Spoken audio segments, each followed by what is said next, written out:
भुजाली रे आक्रमण बापा मृत पुओ गुरुतर। देवगढ़ जिला बारकोट ब्लॉक अंतर्गत काउंसी बाहाल पंचायत ननई साहि घटी एक हत्याकांड। गाई बलद को रास्तारू हटाइबा कहबारू नहीं बचसा परे बाप पुओं को भुजाली रे आक्रमण करा जायथिबा अभियोग होईछि। सूचना अनुसार गौतम साहू और तांको पुओ टिकेश्वर साहू पानी टांकी नहीं आसुथिबा समय रे रास्ता रे गाई बलद बंधा होइथिबा देखिबाको पाइथिले। रास्तारू पशुमानंकु घुंचाइबाकू सेमाने अनुरोध करिथिले।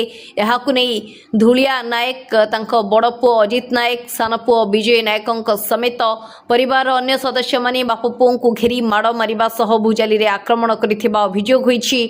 तेबे आक्रमण रे गौतम साहू गुरुतर आहत होई तळे पड़ी जाइथिबा बेले टिकेश्वर मध्य गुरुतर आहत होइथिले। उभयंकु देवगढ़ मुख्य चिकित्सालय को निया जाइथिला। तेबे सेठारे डाक्टर गौतम साहू को मृत घोषणा करिथिले। गुरुतर टिकेश्वर को अधिक चिकित्सा पई बुल्ला बड़ मेडिकल को स्थानांतर करा जायछि। तेबे घटना रे अभियुक्त मानंकु बारकोट थाना रे अटक रखा जाइथिबा बेले पुलिस घटनार तदंत जारी रखिथिबा सूचना मिलिछि।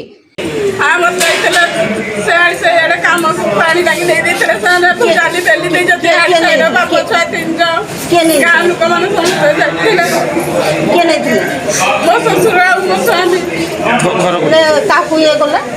मो ससुर को छाती भुजाली बेली देले मो स्वामी को पछुआ भुजाली बेली देले मो ससुर 2 जन जाक आघात होइछन्ते जानकारी लोक गई ना उचाला फूल लागवे फोन करी जाते फूल लागै घटना है आगर कौन नहीं आज्ञा केबे किछि नहीं केबे किछि पाटी लगी केबे अलगा किछि नहीं कौन राग रखि भाबुଛନ୍ତି कौन घटना है करी लागी खाइला बिरयानी उनका तो समय बिना करी फैमिली जागा ताकर फैमिली जागा का किए से बोली संदेह करछन ताको ना जानि धुलिया ताको बोला कि ना हां ताको परिवार से अपन को गारो हां से नने हेड साइड हम सुबड़ा पंचायत धन्यवाद आज चलवा भितर पानी टाकीर कौन दरकार था पानी टाकी नहीं कम करते से पानी टाकी कौन कौन है पानी टाकी लगे बोली जड़े आसिक पिला जड़े आसिक बापा को भुजाली छाती मार होगला मार देखिए से कले बड़ यही 9टा भितर आउ नंद जी हे पछुआ माड़ हो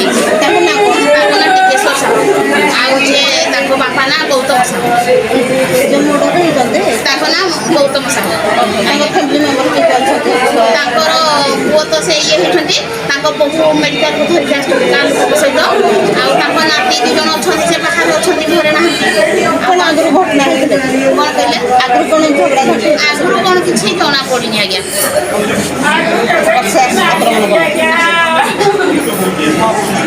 देवगढ़ तपस्विनी पात्र रिपोर्ट विचित्र दुनिया।